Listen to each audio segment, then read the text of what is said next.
Victoria was an incredibly brave Ukrainian journalist, born in Zaporizhia and abducted in Zaporizhia by the Russians. Her career was dedicated to documenting Russian war crimes and detention centers, and she found herself in one of those centers, and for months she was tortured, and her body on the 14th of February was returned to Kyiv in a disgusting state, brutal.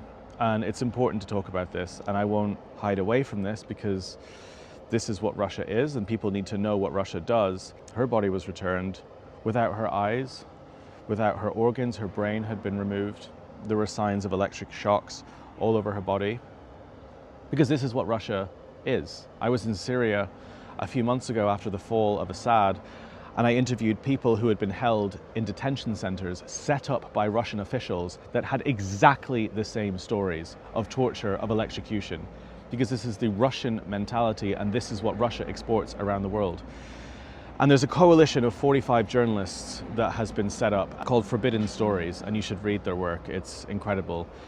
And they're basically dedicated to carrying on her legacy and legacies like journalists, brave journalists like Victoria. And as the White House repeats Kremlin lies, actually as the White House sends their delegation to the Kremlin right now, and Steve Witkoff greets Putin hand on heart and thanks him for exporting this brutality, everyone else needs to see and know what Russia is, because Russia is only going to become a pariah, as it deserves to be, as a brutal state, when enough people realize what Russia is.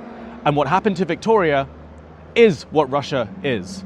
And it's not just because she's a journalist, it's because she's a civilian. It's because she's Ukrainian.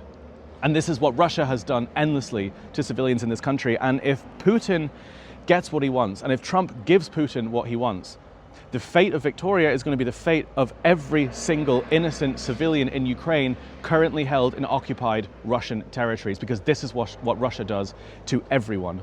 And it's so important for people to know what happened to Victoria in graphic detail. It's important.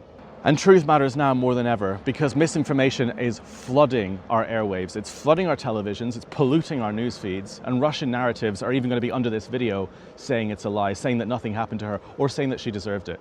There were teachers, school teachers, kindergarten teachers, and innocent people held in that exact same detention center, because Russia has no regard for human life.